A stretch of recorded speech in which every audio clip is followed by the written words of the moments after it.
Assalamualaikum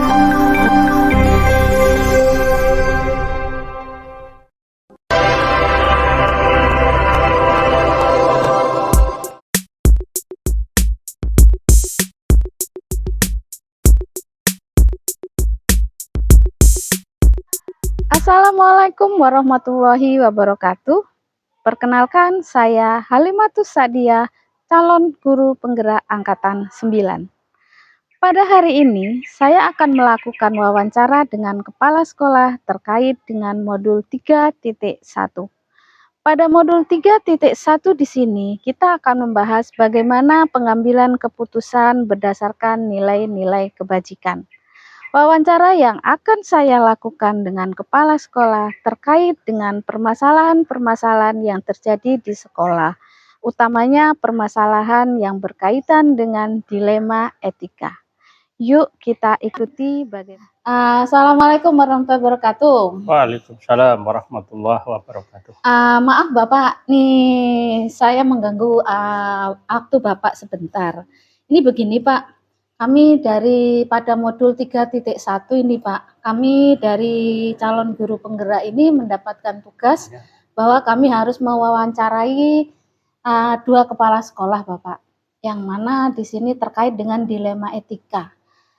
Pastinya dilema etika ini kan akan dialami semua orang Pak, tanpa terkecuali seorang kepala sekolah akan mengalami dilema etika. Nah, yang pertanyaan pertama nih Pak, saya ingin sedikit wawancara dengan Bapak. Bagaimana Bapak dapat mengidentifikasi terjadinya kasus dilema etika Pak yang selama ini Bapak temui Bapak? Baik, terima kasih. Sebelumnya saya ingin perkenalkan diri. Nama saya Imam Hidayat dari SMP Matauliul Anwar Sembilangan. Pertama, yang namanya dilema tidak akan pernah lepas dari kehidupan kita, terutama di sekolah kami, di mana siswanya berasal dari pondok, kemudian di luar pondok. Yang pondok berikan aturan tidak boleh menggunakan HP, sehingga fokus pada pondok itu ada nomor center, ketika keluarga perlu ya melalui nomor yang 1 itu. Sedangkan luar pondok, ada semacam tuntutan dari pihak pemerintah terkait dengan penggunaan teknologi, yaitu dalam proses pembelajaran penggunaan HP. Sehingga dua-duanya punya alasan. Sehingga kami bingung dalam memberikan solusi itu seperti apa. Dua-duanya sama benar. Pada intinya ini siswa yang karena berada di lingkungan pesantren Pak ya, ada 2 kepentingan. Yang pertama, penggunaan HP itu digunakan untuk proses pembelajaran. Sedangkan dari pihak pesantren sendiri tidak mengizinkan untuk menggunakan HP gitu Pak ya. Intinya kan sama-sama digunakan, tapi satu melarang dan satu memperbolehkan atau mengizinkan gitu Bapak ya. Baik Bapak. Nah, pertanyaan kedua nih Pak. Selama ini bagaimana Bapak itu dalam pengambilan keputusan di sekolah terkait dilema etika itu Pak? Di sini kan seperti Bapak sebutkan tadi ada 2 kepentingan, ada 2 situasi yang sama-sama dibutuhkan, namun satu melarang dan satu mengizinkan. Ini saya ingin tahu dalam pengambilan keputusan ini Bapak apa yang harus Bapak lakukan gitu Pak? Baik, terima kasih. Selama ini saya ketika mengalami dilema seperti itu, maka langkah pertama menyampaikan permasalahan itu kepada Dewan Guru untuk dicarikan bagaimana solusi terbaik supaya sama-sama menguntungkan baik dari pihak pondok maupun dari pihak di luar pondok. Akhirnya setelah ada solusi dari rapat Dewan Guru, kemudian kita sosialisasi ke pihak pondok dan juga sosialisasi ke pihak orang tua yang tidak mondok, sehingga bisa dicarikan jalan tengah untuk keduanya. Dalam hal-hal tertentu, memang kami semacam melebur antara siswa di luar pondok supaya bergabung dengan siswa di dalam pondok menjadi beberapa kelompok supaya bisa saling bekerja sama dalam hal penggunaan HP, sehingga tentunya pihak sekolah juga menyampaikan kepada komite sekolah, Komite supaya komite sekolah. menjadi benteng kepada masyarakat.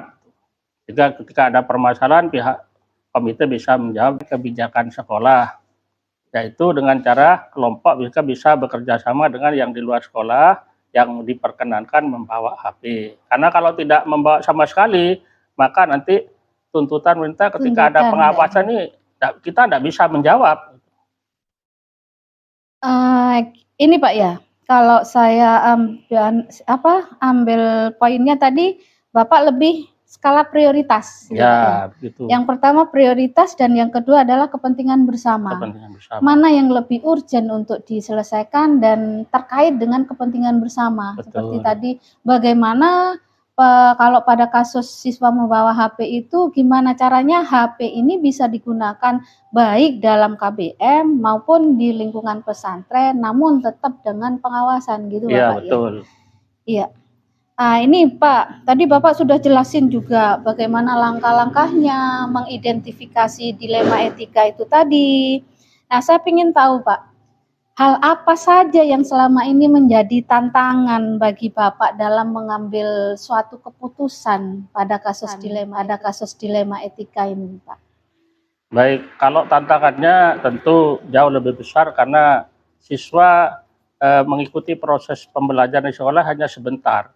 Selebihnya dia kembali di rumah, lingkungan masyarakatnya, lingkungan pergaulannya. Nah, kalau yang di pondok memang kembali ke lokasi pondoknya, mengikuti pelajaran di pondok. Yang lebih besar tantangannya itu yang di luar pondok. Di luar pondok, karena pergaulannya lebih luas, mereka lebih luas. Setelah pulang sekolah mereka tidak kemana-mana, tidak mengikuti kegiatan pondok pesantren. Oleh karenanya perlu pembinaan, arahan secara terus-menerus, dan termasuk juga kepada orang tua supaya ikut mendampingi. Karena lama belajarnya itu hanya sebentar di sekolah, lebih banyak di rumah. Sehingga dikembalikan kepada orang tua. Kalau di luar sekolah maka menjadi tanggung jawab orang tua. Tanggung jawab orang tua. Seperti itu.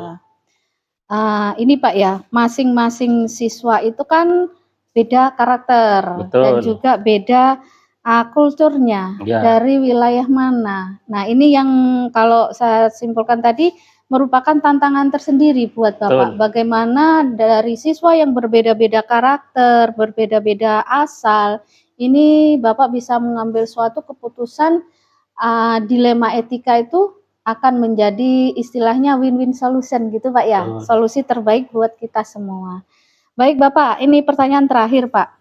Dari kasus dilema etika yang Bapak alami, nih Pak, apakah Bapak itu punya jadwal tersendiri dalam penanganan kasus dilema etika itu atau gimana Bapak?